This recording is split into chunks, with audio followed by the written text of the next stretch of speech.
Who looks more tanned?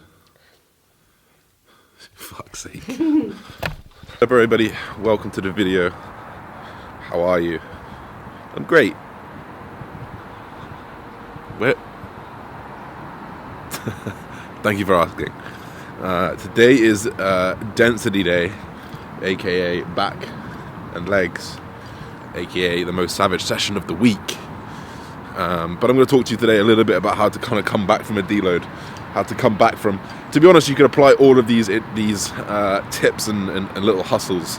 You're just coming back from an injury, if you're coming back from a deload, if you're coming back away from maybe Christmas as a time off, if you're just coming back in general, these tips are going to help you. But first, we're going to get in there, we're going to get nasty with the training session, and we're going to get busy, boy. Let's go. Oh. As if he gave you fucking 50 quid. Yeah? You're recording? Mm-hmm. So, the smoothness of this is already gone. This is Reignite from Foresight. So, Insight Supplements are my supplement sponsor, but they have a sister company, brother company, I don't know what you call it. But they've got a what? Partner company? Well, it's their company. So, they're related. And it's called Foresight Nutrition, right? And they've just come out with the new pre-workout Reignite. And this is essentially, you know what they've done? They've taken the best pre-workouts that they've had over the last year.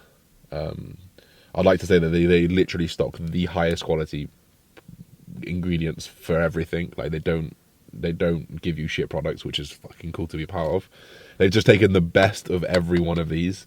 So a combination of like MVP, Berserk, like Bring the Chaos, all like the really top ones that I've been having over this last year, and they've just culminated something that's really, really good in terms of a panel. I'll put the panel up on screen right now.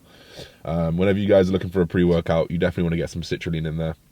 If it's got citrulline malate in it, you got to understand that half of it's going to be lost in the conversion into malate acid. So where it says 6,000 milligrams, it's actually going to turn into 3,000 milligrams of citrulline. But this is not meant to be a pump pre-workout. This is meant to be a stimulant. This is meant to be a stimulant, so you can combine this with a pump. Beta-Alanine, this is a clinical dose of 3.2 grams. You know, if you've got anything under 3.2, Beta-Alanine is also going to give you those tingles, but it's actually pretty good for endurance and just like muscular endurance in general. So you want to be looking towards above that 3 grams for a clinical dose. Tyrosine, a good focus ingredient. Alpha size, alpha GPC.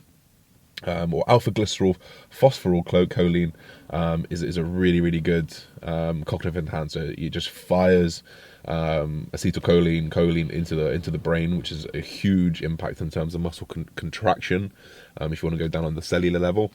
So I love a bit of alpha GPC, and 500 milligrams is a pretty good dose. 500 to 600 milligrams I like to go for in a pre-workout.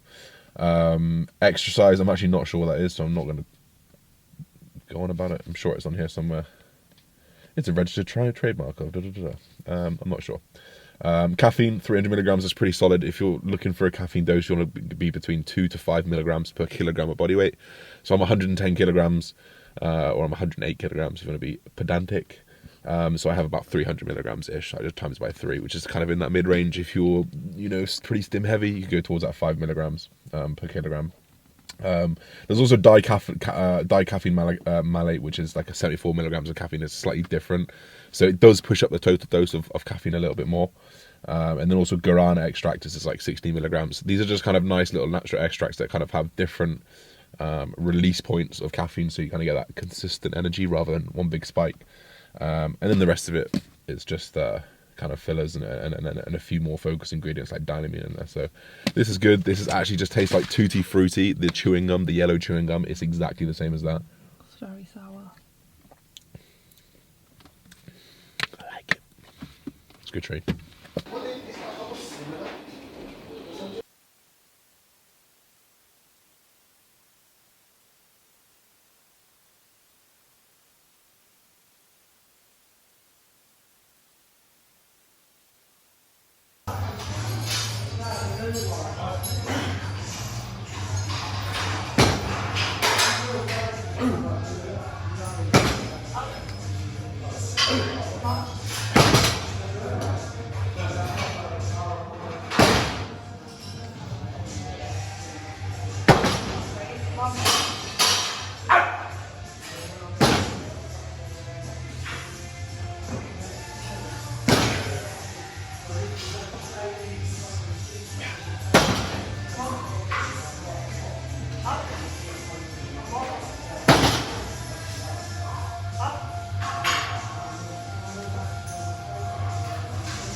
Push. Come on.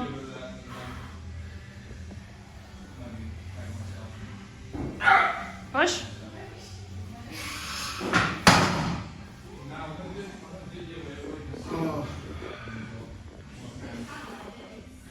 That felt good, but really bad. The classic Josh Bridgman overreaction after every leg press.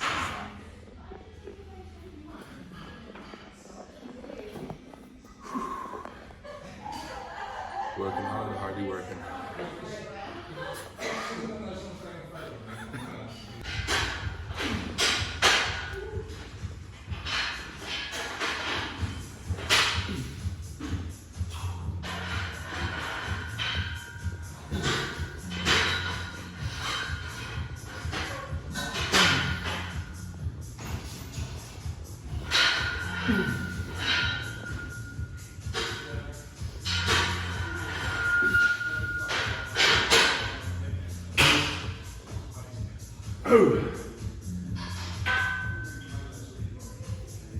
Oh.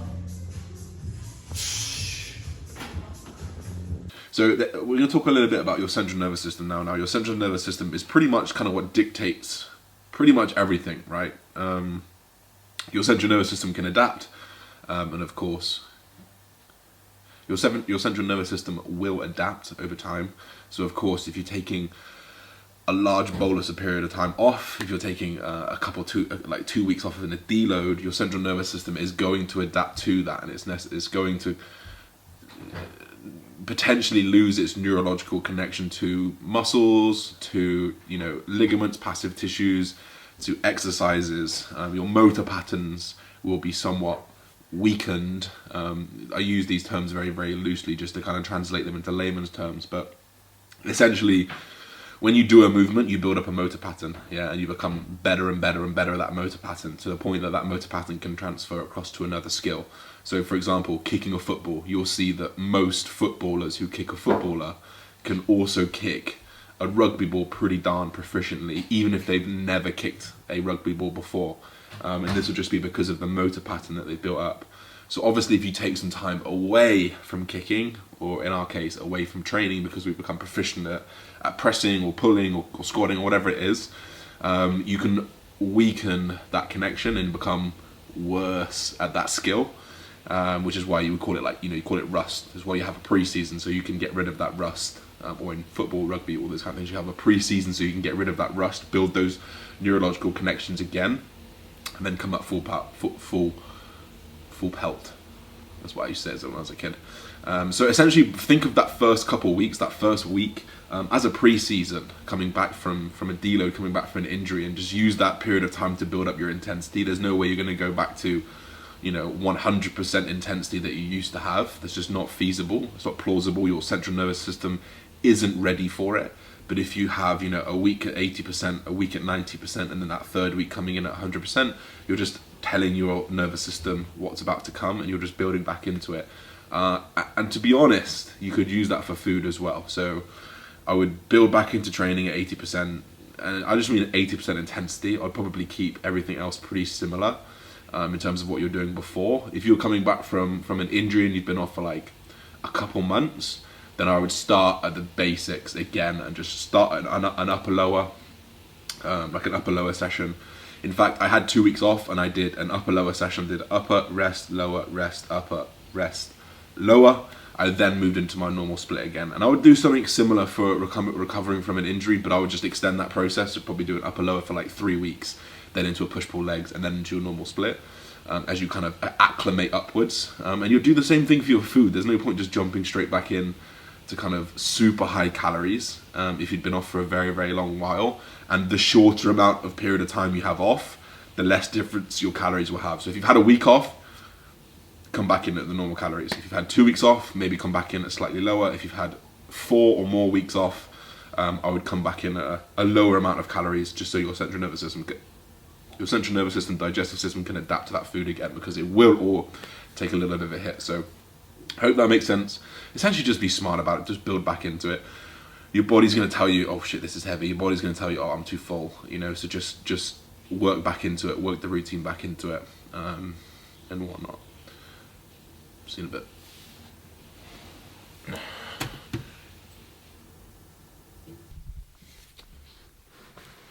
These fucking things.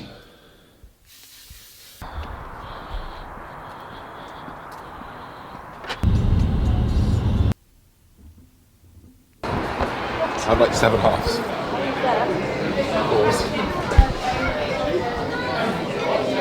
Can I have a look? Huh? Can I have a look? So I go for the butterfly chicken medium. Chips. Where's my garlic bread? Oh, it's on the thing. Garlic bread On your plate. and a butterfly chicken with peri-peri chips, and then I get a side. And I don't get a side, I get another meal, and I just get the wrap. And we got some pizza to start. What's your Nando's meal? Comment below. You know that face. Comment down below if you know that face. And then pause it, and I'll tell you what the face is. It's that damn spicy face. Yeah, that garlic is naughtily hot. We watched Jumanji like in parts when we were in Thailand. No, we watched the early one. Not the original. Yeah, the one with The Rock and Kevin Hart in. And it got us in a good way. And Amy cried. So we're gonna, and she hates films. And you hate what? Oh no, she hates Kevin Hart. So we're gonna go watch The Next Level right now. Review incoming. So we just came out. You can hear her sniffling. She cried. It was sad. That's when you know it's a good one. I think I prefer the first one. Yeah, the first one's always going to be the best one, though. But It was good, though. no, it was good. I preferred it when they got back into character. Yeah, same. It was weird up until then. Would It was sad. recommend. If you're going with your girlfriend, she will cry.